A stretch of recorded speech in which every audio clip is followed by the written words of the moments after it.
嗨，大家好，欢迎收看《超能少年》。这一集我要跟你们讲我个人极为尊敬的企业，堪称日本界的王永庆 Panasonic。大家应该都看过 Panasonic。你如果是个水电师傅，通常你装到一些比较好的房子的时候，你会用什么 Panasonic 的插座。你如果去办公室里面，你会看到很多冷气都是什么 Panasonic 的冷气，那壳啊，那个 Panasonic 的冷气，还有像微波炉啊、刮胡刀啊、洗碗机啊，还有那个电风扇嘛，然后还有电磁炉、电动牙刷的。我跟你讲啊，有电的它都有做啦。对，没有错，基本上只要跟有电的东西，你都跟 Panasonic 脱不了关系。那为什么你听到了 Panasonic， 有人会讲叫松下电器，而台湾人会叫国际牌呢？接下来继续看下去，你就知道为什么了。但你知道这间公司伟大到今天创办人离世的时候，举国哀悼，你的员工们，大家每个哭得声泪俱下，哭到肝肠寸断了。这么夸张？你知道为什么他们被称之为叫日本人界的王永庆？为什么？你知道他其实是一个身世极为坎坷，而且极为屌炸天的人物。首先，我来跟他讲他小时候。松下幸之助 Konosuke Matsushita，1894年11月27号射手座。他在日本的和歌山县的农村家庭出生，家中呢一共有8个兄弟姐妹。家里呢在农村里面算是一个小地主，所以在农村来说呢，相对来讲算是有钱的。但是呢，他在6岁的时候呢，他的家人都相继因为生病过世。然后同时呢，在他小时候的时候，他的爸爸投资这个大米期货啊，投资失利，家道中落，被迫搬走。你知道大米期货是什么吗？期货像是买一个未来，所以他爸爸在玩的就是说，我预估大米应该会暴涨，应该会大丰收，然后我就压住，最后海了了，还我钱！那家里没钱之后呢，他们就搬到城市里面。当时松下呢9岁的时候，就是因为要维持家计嘛，所以就开始出去工作了。那时候他第一个工作做什么呢？炭火店。台湾讲炭火店是卖烧烤的，炭火盆店就是那个以前日本人取暖啊，炭治郎。炭治郎它就是卖那个材料，那个炭材料啊，炭你要烧嘛，你以前的房子木造嘛，对，所以你不能在家里面随便这样子烧，就会有一个火盆，就专门拿来烧炭火的炭火盆。但是做一做呢，火盆店也倒了，因为炭治郎跑去杀鬼了。那之后他就跑去做什么呢？开始去学修自行车。当时应该已经是1900几年了，所以开始有一些什么机械原理啊，然后开始自行车开始发达了。然后做自行车呢，做一做到11岁的时候，他妈妈就想说啊，你应该要去做一些稳定的工作，所以他妈就想办法把他弄到银行去做一个稳定的银行工作，可能也在期待说会不会可以知道一些大米期货的未来。他11岁就在银行工作，11岁就在银行工作，我11岁还在妈妈10块。所以以前的人真的比较屌，以前十几岁就可以出去工作，以前15岁、16岁就带兵打仗，18岁就已经结婚生小孩，儿孙满堂，大概20-30岁的时候就已经当阿公了。但是依照日本古书记载，在这个时候，他爸爸就用一句话去点醒他：我告诉你，商业才是未来。总而言之，他爸爸就很认真的跟他说：靠商业打出一个未来，那才是你的路啊！但是讲出这句话之后，过没多久，他爸爸就过世了。他爸爸走了之后，因为他长兄很早就过世了嘛，所以他就变成一个小户主。在15岁的时候，他有一天看到日本的电灯泡亮了起来，他就觉得，难道爱迪生这个电灯，这个发亮的城市，这就是未来的世界，也就是我未来的事业。总之，他觉得电器是一个未来的产业了之后呢，他跑到大阪去一个灯泡的公司里面去当检修员。这个时候，你以为这个人生开始4岁，但没有，19岁他马上就得了肺病。总之，在以前那个时代的时候，因为医疗也没那么发达嘛，然后呢，再加上因为肺病，所以他没办法好好工作。同时，大家还记不记得他小时候其实就有做一些什么脚踏车啊，做那个炭火盆啊，所以他其实是有一些改装能力的。那他就想说，我要继续往上升，那我顶多升到一个检察员的主管。但是呢，我又觉得公司的很多东西做得不够好。如果我要从小爬到大，当有一天公司让我改他的东西的时候，好像也很困难。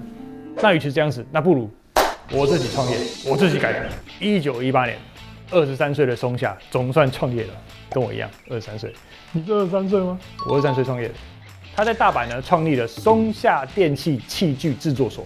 当时员工3位，少少的资金开始制作插座、插头，还有那个灯座。在当时啊，靠着这个新颖的设计，还有这个亲民的价格，马上就卖个冰冰亮亮。而就这样子，咚过了9年后呢，1927年的时候，他创立了旗下的品牌 National。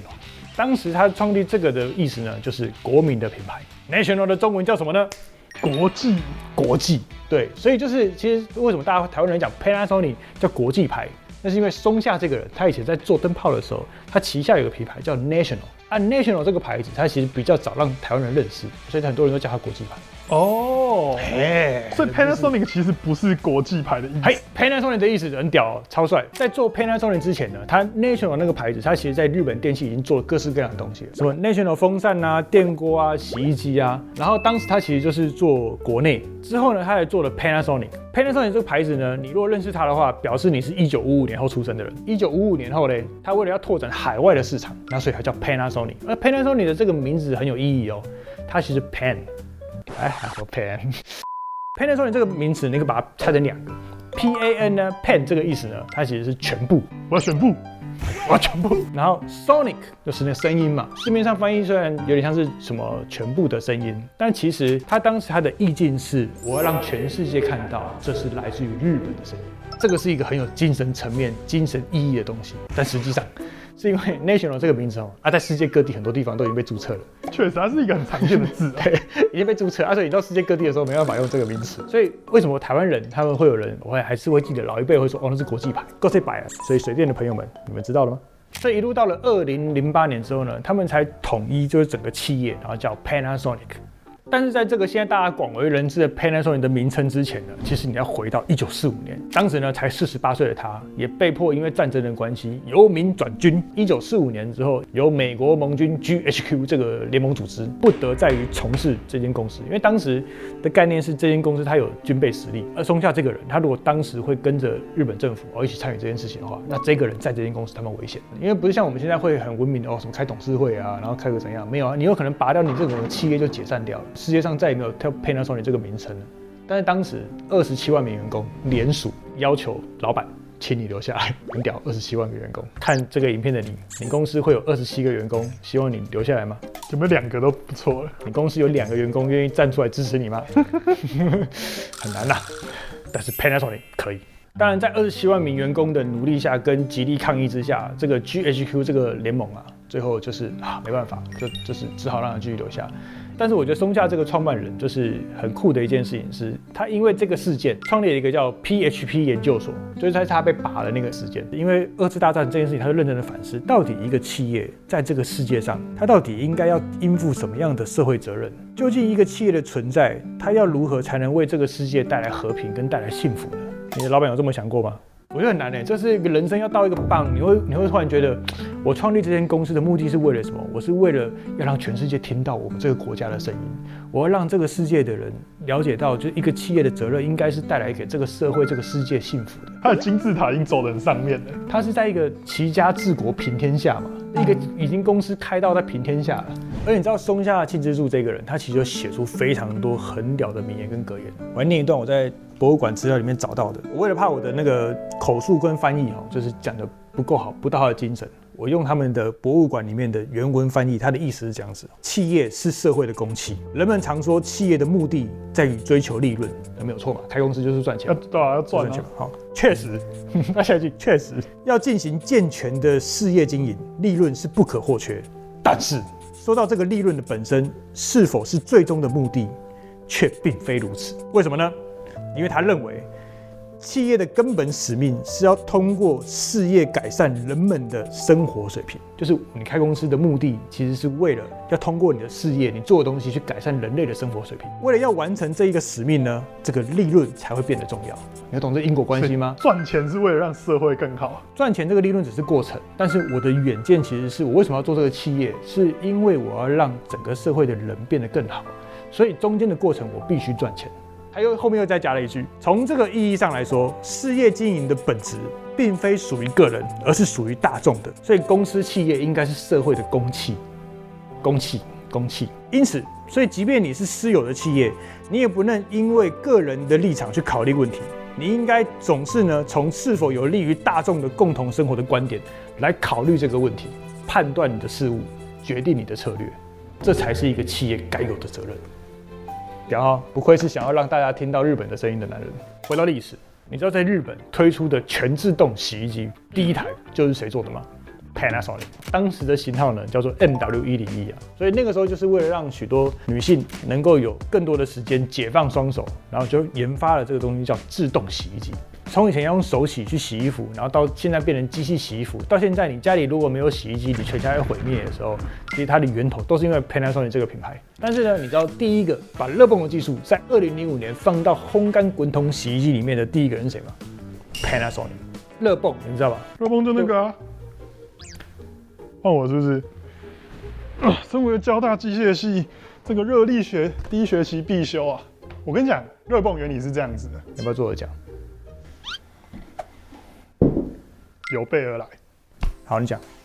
我跟你讲，热泵原理是这样子，它就是用冷媒去做膨胀跟压缩。在冷媒的压缩的时候，它的温度会升高嘛，然后你就可以用它这个温度升高的特性，去跟空气去做热转换，然后它就会有一个循环。压缩之后这也是热的，然后之后你会到膨胀阀。膨胀阀之后，它就会扩张嘛。那扩张之后，它的温度就降低了，在这边就可以做冷却的一些动作，然后它就会做一个闭锁性的循环。所以这个结构大概就是热泵的原理。说话啊？没有，你讲的对啊，很好，继续啊。好，那所以你有了这个技术之后呢，你要怎么带入到这个烘衣机里面？烘衣机的主要目标就是在把衣服烘干嘛。那你要怎么利用这个热泵，它可以把热转换从一边到另外一边。那它的起头就是会从压缩机里面开始。那它这个冷媒经过压缩机加热之后呢，它就会到一个空间去加热这个空气，就会把这个空气转换到这个你的烘衣机里面。那这时候你的衣服刚洗完都湿湿的嘛。那你在这个干燥的空气呢，它就会把这个湿润的衣服的水汽带走，蒸发嘛，然后你就会回到刚刚冷媒经过膨胀阀之后一个比较冷的冷凝器的区域，它的湿度就会降低，因为它的水汽就会凝结。但是呢，这个空气依然还是有温度，所以它会在循环利用这个热，然后再回到第一步，继续把冷媒压缩，然后温度升高，然后再次把空气加热，然后做这样持续的循环。这个就是热泵烘干机的原理。可以吗？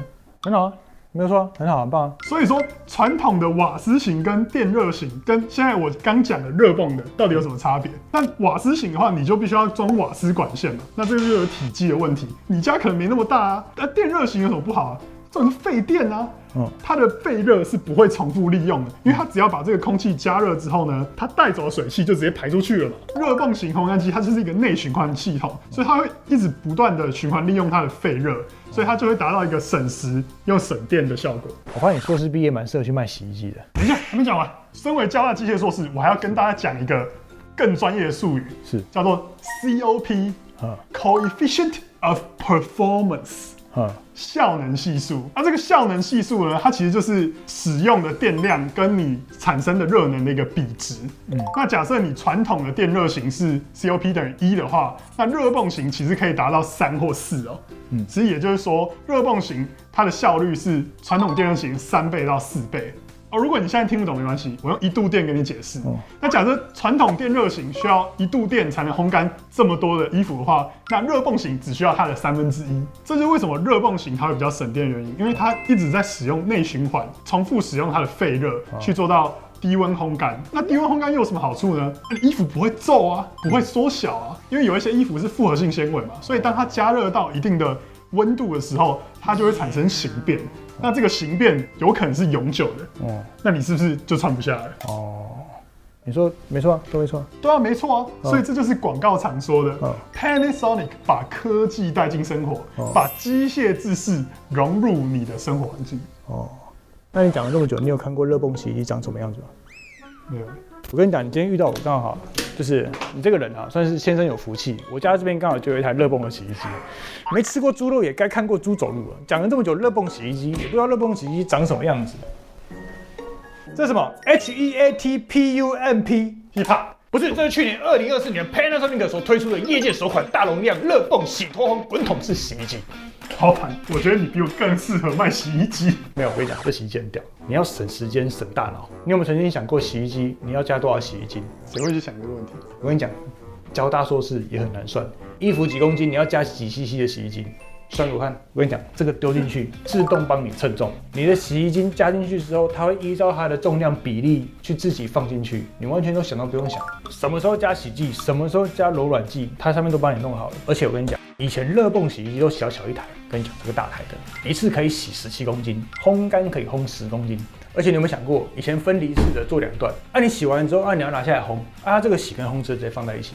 它可以烘的跟人家分离式一样多，还可以洗的更多，而且它还有 IoT APP 的远程控制，你可以先把脏衣服丢到里面去，等到白天要醒来之前，设定好什么时候洗，什么时候要把它烘干。而且它的马达感知系统，它是连你的水量都可以省，不止环保，而且还可以省钱。然后你看，当你的洗衣机都能够自动投放的时候，你的洗衣间看起来就会干干净净，不需要瓶瓶罐罐摆在旁边，摆在上面。而且我跟你讲，台湾的电费以后只会越来越贵，你如果只要能够省电的东西，再加上可以让你省时间的东西，这种东西我就一律建议大家可以换。它省时间可以省到什么程度呢？它有自体清洁系统，洗衣机脏了它自己会洗，但其实我个人还是建议你要定期找人洗比较好。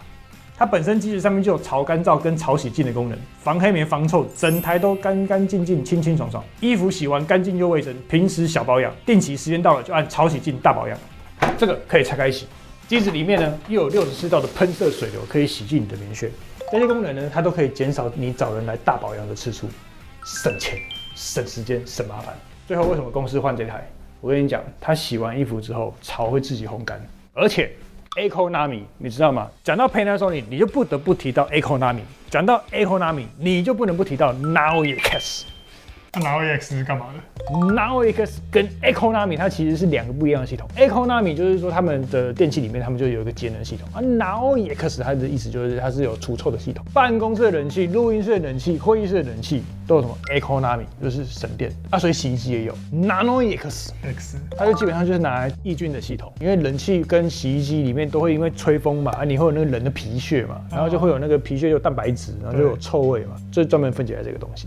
但是基本上，其实 Panasonic 它不是只有做洗衣机，也不是只有做冷气机。你知道全世界第一台的烤面包机，基本上它也是 Panasonic。还有就是男生常用的刮胡刀这个东西，你有没有看过 Panasonic 的刮胡刀？我跟你讲 ，Panasonic 的刮胡刀很屌。Panasonic 我没讲完了，我 Panasonic 只讲了他的人生的，我只讲了是到50年而已。还有还有下一集。总而言之，基本上是这样子啊。你知道科技跟工业革命的起点是什么？让人类更懒惰，只要能够让人类更懒惰，不需要动脑的事情，它就值得科技跟工业，还有这个生活科技的投入。可以一个洗衣机60分钟洗脱烘全部帮你洗好，冷气机、洗衣机打开 Econami， 直接告诉你怎么样省电，减少你的脑细胞死伤。说如果自己做的话，我脑细胞可能会死。这个直接电死。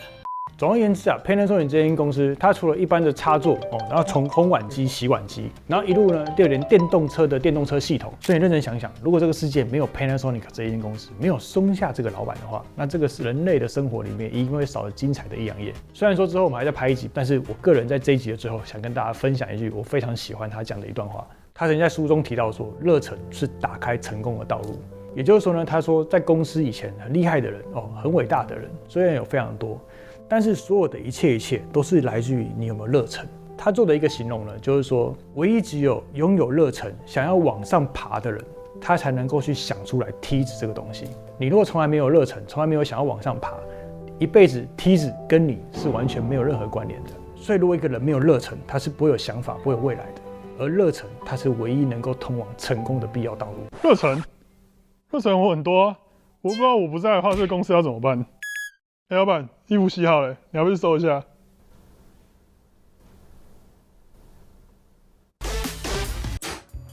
各位，我跟大家机会教育一下，如果你晚上或者是你在洗衣服的时候，你的洗衣机会突然这样轰轰轰轰轰轰轰，跟大家讲，基本上都不是洗衣机坏掉，是水平。因为不管你买什么牌子的洗衣机就是很多都是中间从经销商或者旁边不知道哪上部的人来帮你装的，不知道为什么。到现在，很多人装洗衣机还不会测好水平，0.000像这样就很平。那如果你今天测上去，你的洗衣机是没有水平的话，让你的洗衣机就隆就会转。那所以你要观察一下，如果你楼上的住户或楼下的住户常常洗衣机吵到你的时候，你不要生气，因为通常洗衣机也不是坏掉你就先改水平就好。